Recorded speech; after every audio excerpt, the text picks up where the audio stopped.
پچھلی قسط میں خانوادہ ابراہیم علیہ السلام کی ہجرت اور پھر ننھے اسماعیل علیہ السلام کے مبارک قدموں کے نیچے سے زمزم کے چشمے کے پھوٹ پڑنے کا ذکر کیا گیا۔ یہ چشمہ دراصل مکہ کی بے آب و گیاہ وادی میں زندگی کی نوید تھا۔ پہلے قبیلہ جرہم جو پانی کی تلاش میں عرب کے صحراؤں میں پھر رہا تھا، زمزم کے چشمہ کے پاس قیام پذیر ہوا، اور پھر کچھ عرصہ بعد ایک اور قبیلہ بنی قیطروہ بھی حضرت ہاجرہ کی اجازت سے وہاں آباد ہو گیا، اور یوں مکہ، جس کا قدیم اور اصل نام بکہ تھا، سورۃ آل عمران، ایک باقاعدہ آبادی کا روپ اختیار کر گیا۔ اگلے 15-20 سال میں چند اہم واقعات ظہور پذیر ہوئے۔ ان میں سے ایک تو حضرت ابراہیم علیہ السلام کا وہ خواب تھا جس میں انہیں حضرت اسماعیل علیہ السلام کی قربانی کا حکم ہوا۔ یقیناً یہ حضرت ابراہیم علیہ السلام اور حضرت اسماعیل علیہ السلام کی ایک عظیم آزمائش تھی۔ حضرت ابراہیم علیہ السلام کا اللہ کا حکم پا کر مکہ تشریف لائے اور اپنے بیٹے حضرت اسماعیل علیہ السلام سے اپنے خواب کا ذکر کیا۔ سعادت مند اور فرما بردار بیٹے نے، جو اس وقت لڑکپن کی عمر میں تھے، یہ کہہ کر اپنی رضامندی ظاہر کر دی کہ اگر یہ اللہ کا حکم ہے تو پھر مجھے قبول ہے، آپ حکم ربی کو پورا کریں۔ اور پھر عین اسی وقت جب کہ حضرت ابراہیم علیہ السلام حضرت اسماعیل علیہ السلام کی گردن پر چھری چلانے والے تھے، اللہ نے ان کو آزمائش میں کامیاب پا کر حضرت جبرائیل علیہ السلام کو ایک مینڈے سمیت زمین پر بھیج، اور پھر حضرت اسماعیل علیہ السلام کی جگہ اس مینڈے کی قربانی کی گئی۔ اللہ کو حضرت ابراہیم علیہ السلام اور حضرت اسماعیل علیہ السلام کا یہ فعل اتنا پسند آیا کہ پھر تا قیامت اس قربانی کی یاد میں حج پر قربانی فرض کر دی، اور تب سے ہر سال یہ سنت ابراہیمی جاری ہے۔ اور عید الاضحیٰ کے دن لاکھوں مسلمان اللہ کی راہ میں جانور قربان کر کے اس عظیم قربانی کی یاد تازہ کرتے ہیں۔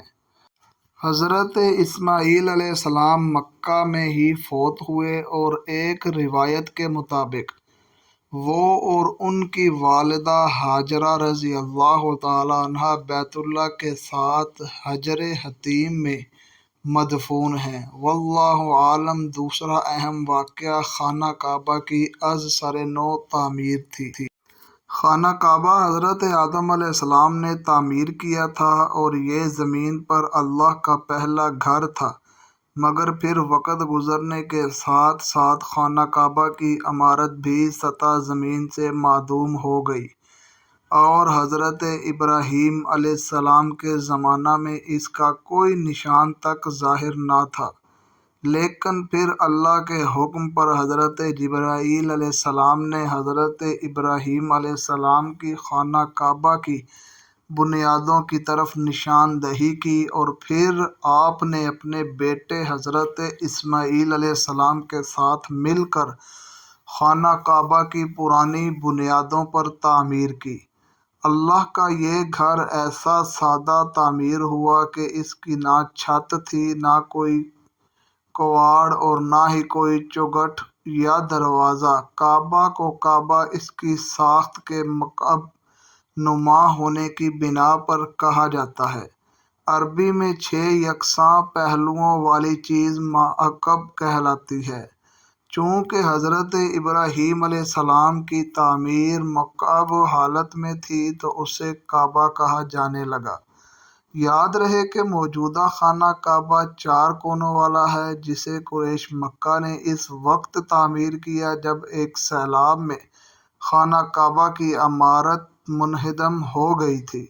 اس کا ذکر آگے آئے گا۔ تیسرا اہم واقعہ قبائل جرہم اور بنو قطور کا حضرت ابراہیم علیہ السلام کی تبلیغ پر دین حنیف یعنی دین ابراہیمی قبول کر لینا تھا۔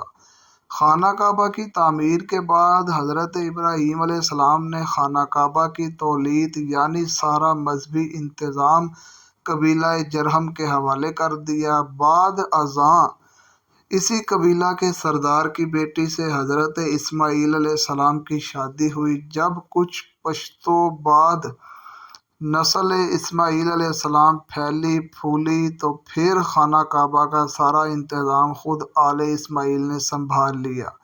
کچھ عرصہ گزرا تو ایک اور قبیلہ آیا، مکہ پر حملہ آور ہوا اور شہر پر زبردستی قبضہ کر لیا، اور اس دوران بنی اسماعیل کے بہت سے قبائل کو مکہ سے نکلنا بھی پڑا۔ تاہم بعد میں یمن سے آنے والے ایک اور قبیلہ بنو خزا نے مکہ کو بنی ایاد سے آزاد کرا لیا۔